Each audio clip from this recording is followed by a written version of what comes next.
Donald Trump अकेला पड़ गया है। आगे बढ़ने से पहले सीधा सोर्स दिखा दूं आपको, ये देखिए फाइनेंशियल टाइम ने छाप दिया है फ्रंट पर कि जितने ट्रंप के एलाइज हैं वो वॉरशिप भेजने से इनकार कर रहे हैं। डिटेल रिपोर्ट में साफ यही लिखा हुआ है, कोई भी ईरान के खिलाफ मैदान जंग में उतरना नहीं चाहता, बल्कि अमेरिका को साफ इनकार कर रहे हैं अमेरिका के एलाइज कि हम अपने वॉरशिप नहीं भेजेंगे। जिसके बाद एक बार फिर से दुनिया में डोनाल्ड ट्रंप अकेले पड़ते नजर आ रहे हैं। यूरोपीय यूनियन ने बहुत तगड़ा जवाब दिया है। यूरोपीय यूनियन की जो अधिकारी हैं उन्होंने बहुत बड़ी बात कह दी। उन्होंने कहा कि जंग शुरू करने से पहले अमेरिका ने हमसे कुछ पूछा थोड़ी था, ये जंग उन्होंने खुद शुरू की थी, तो हम इस जंग में क्यों उतरे। और अमेरिका जब अपने वॉरशिप अपनी नेवी खुद नहीं उतार रहा है स्ट्रेट ऑफ हॉर्मूज में, तो यूरोप क्यों स्ट्रेट ऑफ हॉर्मूज में अपने जहाज भेजे। भाई उस यूरोपीय यूनियन की ऑफिशियल ने यह भी कहा कि हम अमेरिका के एलाइज हैं, लेकिन हमें ही नहीं पता कि अमेरिका करना क्या चाह रहा है। लेकिन वक्त आ गया है जंग खत्म करने का। दोस्तों इस तरह से ये नजर आ रहा है दुनिया का कोई ग्रुप, कोई संगठन और कोई देश ईरान से पंगे लेना नहीं चाहता। ईरान इस जंग के दौरान हर दिन 140 मिलियन डॉलर पर डे तेल बेचकर कमा रहा है। जो पाबंदियां ईरान पर लगी हुई थी, फिलहाल वो पाबंदियां काम नहीं कर रही हैं। जिसको तेल लेना है वो ईरान से ले रहा है। उधर ईरान ने जानकारी दी है कि हमने अपने मुल्क के अंदर से ही 10 विदेशियों को गिरफ्तार किया है जो दूसरों के लिए, विदेशियों के लिए, किसी दूसरी एजेंसियों के लिए जासूसी कर रहे थे। अब ईरान ने जैसे पाकिस्तान और देश हैं, इंडिया, ऐसे ही और भी देश हैं, कुछ देशों से, चाइना वाइना से तो बात कर ही रखी है, बात करके इन कुछ देशों की शिप निकलने दे रहा है, जिसमें आप देख सकते हैं अब थोड़ी सी मूवमेंट हो रही है। ग्राफ देखिए, जहाँ बिल्कुल बंद हो चुका था स्ट्रेट ऑफ हॉर्मूज, अब वहाँ से कुछ जहाज ईरान की इजाज़त लेकर निकलना शुरू हुए हैं। इजराइल ने किया है कंफर्म कि अब तक ईरान के हमलों में हमारे 3,500 यहूदी लोग इंजर्ड हैं। इजराइल के आतंकी हमलों में 3 साल का बच्चा ईरान में मारा गया, जिस बच्चे का नाम मुश्तबा था। जब ईरान ने अपनी नेक्स्ट वेव का हमला शुरू किया तो ईरानी कमांडर और ईरानी सेना ने उस 3 साल के बच्चे का नाम मुज्तबा लेकर वो हमला शुरू किया था। तस्वीर आपके सामने।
दोस्तों यूएन भी पूरी तरह से अमेरिका के खिलाफ है। यूएन ने बहुत बड़ा स्टेटमेंट दिया है।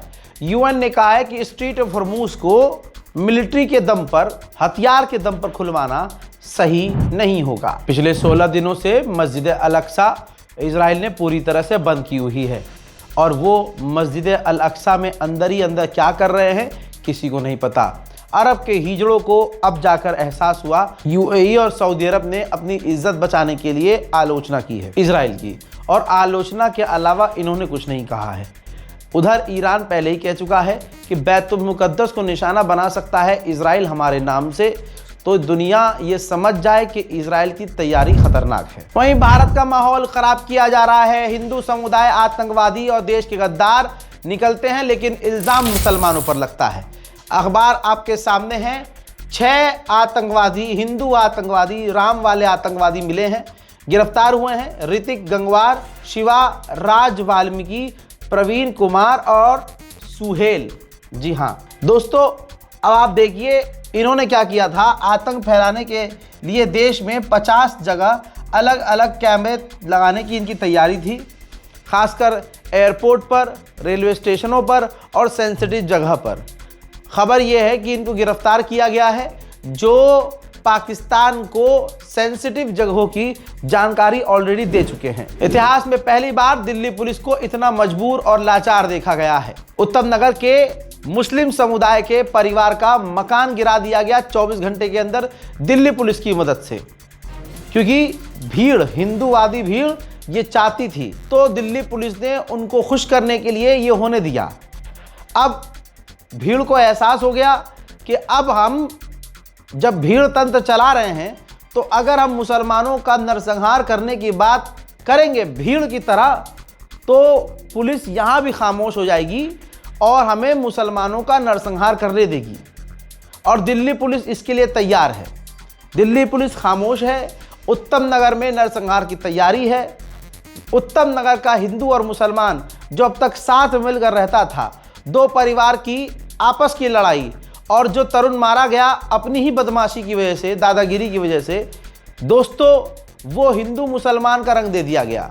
ये हर तरह से मुसलमान लड़की को छेड़ रहा था।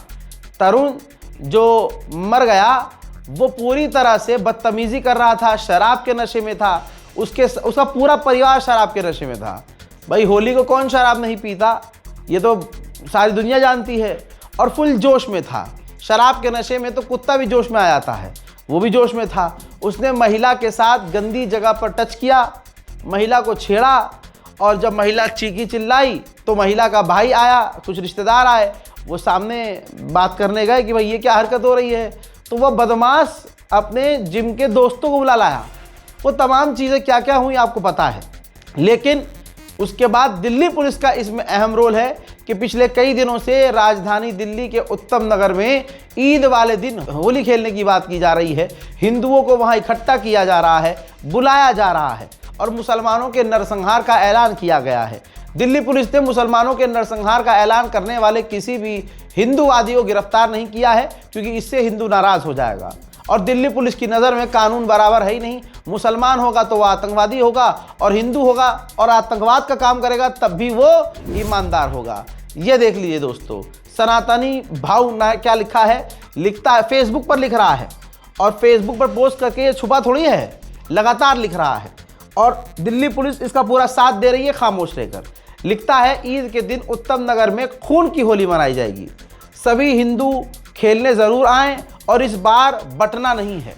अब अगर यहाँ पर मुसलमान इनको जवाब दे दे, फिर ये रोते फिरेंगे, हमारा यार तरुण मार दिया इन्होंने, सर फाड़ दिया, ये कर दिया। ज़रा सा सामने से जवाब आ गया और तरुण ख़त्म हो गया तो ये रोते फिर रहे हैं।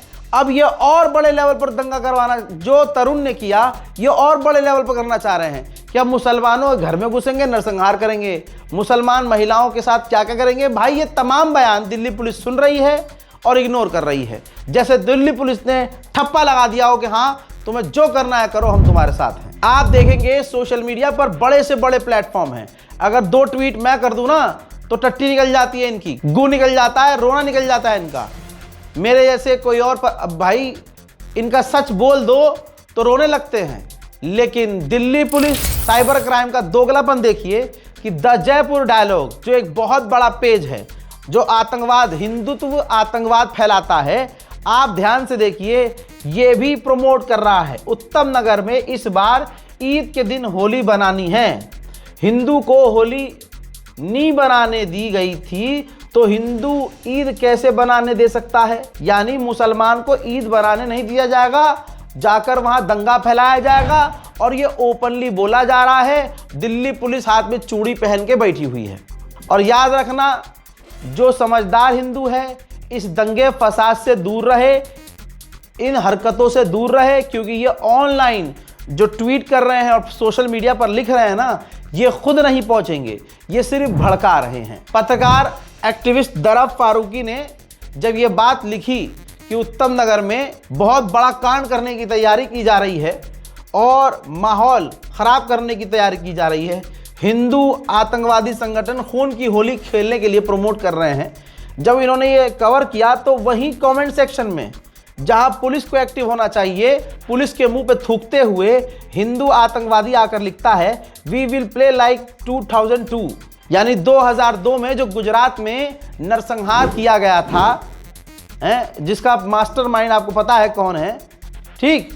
तो आज वो बड़ा देश का बहुत ऊंचे पद पर है वो, तो अब ये कह रहे हैं कि हम 2002 की तरह खून की होली खेलेंगे। तो अभी दिल्ली में हिंदुओं के द्वारा बड़े दंगे की तैयारी है।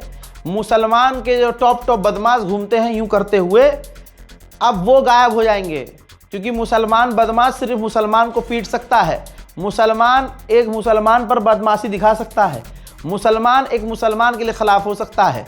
आज इन्होंने रेड लाइन क्रॉस कर दी है और मुसलमान इतना दोगला है कि मुसलमान के लिए कोई रेड लाइन है ही नहीं।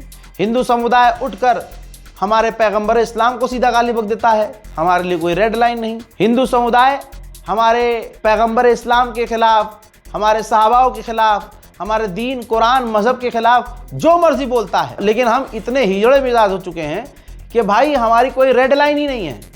ईरान ने रेड लाइन खींची थी कि खामनाई को कहोगे कुछ, करोगे कुछ तो फिर हम ये करेंगे, लेकिन मुसलमान इतना बेगैरत हो चुका है कि आज नरसंहार की बात की जा रही है।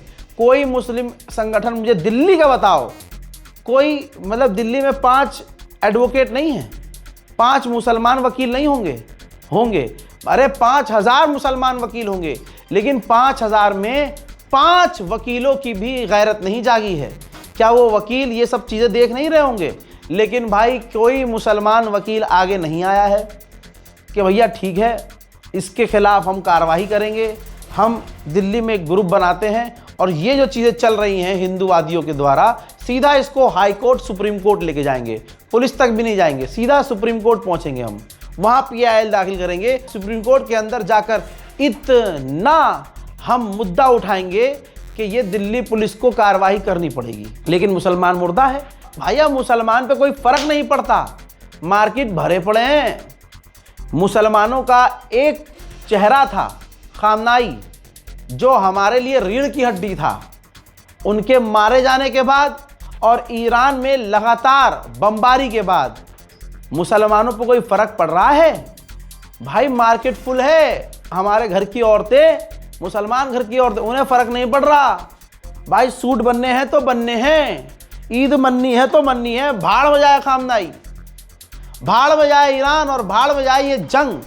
मुसलमान ऐसा हो गया है कि सोचो अगर ये हुजूर के ज़माने में होते, ये औरतें हुजूर के ज़माने में होती जो आज वाली हैं मुसलमानों के घर, तो भाई अगर हुजूर के साथ जंग में अगर जाने के लिए मर्द हजरात कहते ना, अरे भैया तू अपना ध्यान रखियो, मैं 3 दिन बाद आऊँगा, जा रहा हूँ जंग में, तो वो कहती अच्छा क्यों जा रहे हो तुम, तुम्हारा क्या मतलब, रसूल खुदा से तुम्हारा क्या मतलब, उनके पास और लौंडे ना हैं और लोग ना हैं, तुम क्यों जा रहे हो, ईद आ रही है, लाओ ईद के पैसे दो, मुझे ना पता, दो ईद के पैसे, और 5000 का सूट पहनूंगी हर हाल में और 3 पहनूंगी, हाँ बेटी अलग, बाबा मुझे तो रील बनानी है, मुझे तो वो आना चाहिए। भाई उस ज़माने में ये औरत, आज की जो मुसलमान औरत है, ये होती ना तो खुदा की कसम अपने मर्दों को ये घर से बाहर निकल नहीं देती इस्लाम की जंग के लिए। देखो ना मार्केट, देखो आप, आपने देखी है, बाजार देखे हैं आपने, पैर रखने की जगह नहीं है, किसी को कोई फर्क नहीं पड़ रहा है।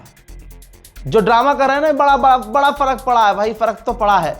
मक्कारी कर रहे हो तुम, कोई फर्क नहीं पड़ा है, दिख रहा है वो, कोई फर्क नहीं पड़ा है। ये है भारत का मुसलमान, जिसके अंदर गैरत नाम की कोई चीज़ नहीं बची है। इस रिपोर्ट को शेयर करो। जय हिंद।